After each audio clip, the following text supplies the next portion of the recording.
Hello, you're here with us on episode 21 with the Grocery Guru. Andrew, our Grocery Guru, how are you? Very well, Darren. Yeah, you good? Yes, very good, very good. Andrew, this week we are talking about Hagglebot. Something you know something about, I think. Wasn't that Robbie Coltrane in the Harry Potter films? Big guy that lived outside the school, didn't he? I think that was Hagrid. Oh, a Hagrid bot. Sorry, I misheard you. So not a Hagrid bot, a Hagglebot.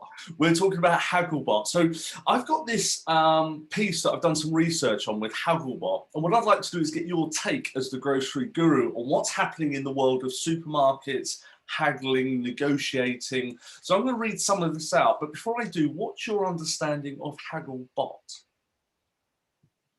Well, I suppose it's this new sort of AI, artificial intelligence way of negotiating. So obviously I think can come out of the States. I think maybe Walmart use it, where they sort of automate the negotiation process. I mean, in my world, it goes back to, I mean, one of the scariest things I ever saw was an e-auction that we did years back, an e-auction for tinned tuna, I think it was. And Jesus, it was brutal negotiation I have ever seen, when you let basically computers set the prices and suppliers don't know who they're bidding against. Yeah. Absolutely brutal. And if I'd have been, the suppliers, I'd have been in tears at the end. So it's like a blind auction, isn't it? Yeah.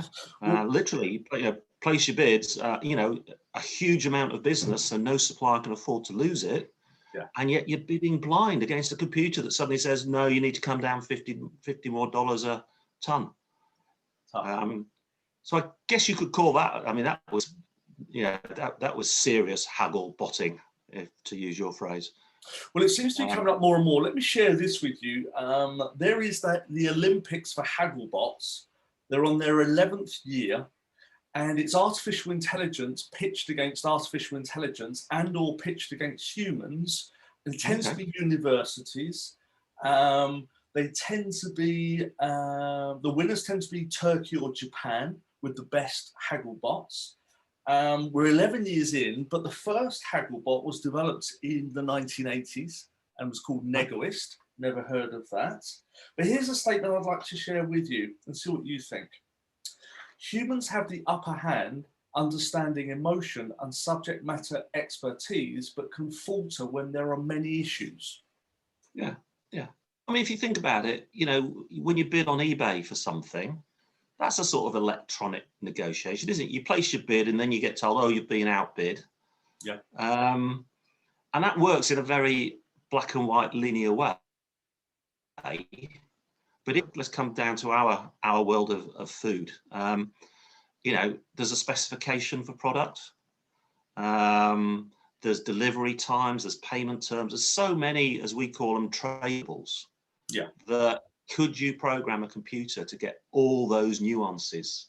And then at the end of the day, it is looking somebody in the eye and doing a deal with them. So I can see, electronic negotiation, haggling, whatever you want to call it, working when it's very simple transactions and you've got thousands of suppliers. I can see it being beneficial to an organization to use almost like tick box buying. And in the last week, there's been a few news items where a particularly large online player has been sending out sort of tick box requests for terms of doing business. Now, in my day, it used to be called something like grenade phishing. Grenade phishing. You throw an email out there with a whole load of outrageous requests, let it explode amongst the supplier base, and you guarantee, 50% of the fish will land up on the shore. Wow. Oh, wow. And I guess the online retailer, we're talking about Amazon, have done some of this. They've been in the press with this stuff, haven't they? Yeah, there's been some press about them. Yeah. All right. Well, let me ask you this. Walmart, you mentioned, I think, they have an AI system of negotiating called Pactum, Pactum. Sounds like something else. Yeah, they're negotiating contracts and prices. But let me try this one on you.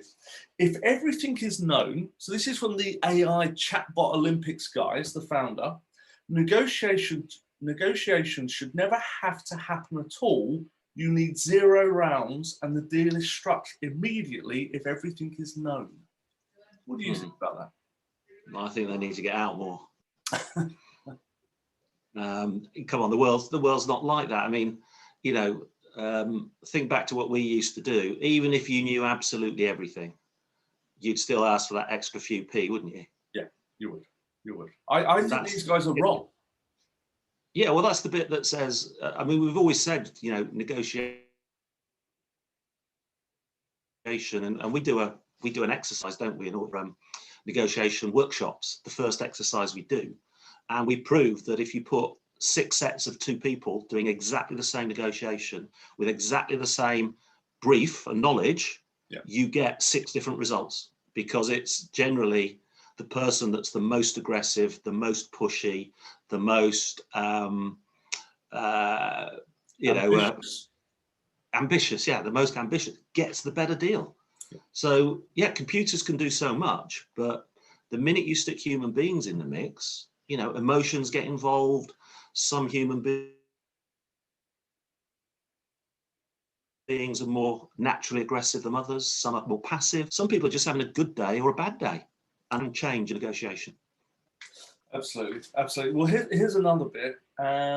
They're saying that within 3 minutes of a deal, the bots, by looking at our facial recognition, the pitch of our tone, how much it changes, can predict the outcome.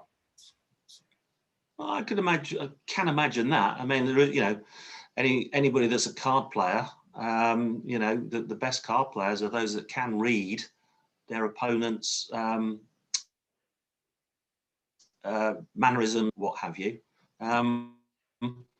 You know, we've never got into that. I've never got into that sort of that side of negotiation, the way, you know, the way people look and behave. But you do tend to pick up, don't you, whether somebody's comfortable. You know, I remember we always talk about, you know, never look comfortable in a negotiation. If you're sitting back in your chair with your arms folded and your feet up with a great big Monte Cristo cigar, you're possibly making too much money. As opposed to sitting forward, looking a little bit on edge and using the sort of language of, oh, you know, you'll have the coat off my back, Darren, next. You know, we all do that gamesmanship. Well, between this, I think that makes us very good trainers. So I'm very interested in the behavioural side of it rather than the techniques. So I'm interested in that body language that says, what are you really saying to me? And those little words that we use, which are about 21%, which really means it's not 21%, it's much, much more or much, much less. All right, Andrew, so what does this mean for supermarkets, grocery? Is the account manager dead? We don't need them anymore? Are they obsolete? I don't think so. I think we have talked in previous ones of this about how the account manager's job is going to morph into more of a shopper insight manager, and that having the skills of understanding their shoppers almost as well as they do is massively important for account managers going forward. Yeah, more negotiation will go online. You know, relatively undifferentiated products. So, you know, bags of sugar, bags of flour where there isn't a massive specification. Pretty easy to buy that on an E or Haggle platform. But once it gets complicated and the business gets big, you're going to need the human. Andrew, I think we've just... Oh, sorry. The broadband's just catching up. Slight glitch, but I think I got the gist of what you were saying. Horses for courses. Yeah, there does seem to be a bit of a delay. I hope the recording's better. All right. I think we were talking about horses for courses there in terms of negotiation. If you've got a very standard basic product, then it's likely more e-auction. Something a bit more complex is going to be more negotiating with a human. And then we've got shopper insight, which is going to be the real battleground for the future. All right. Andrew, I think we've lost your broadband. So we're going to bring that to a close and we'll talk to you next week. Take care.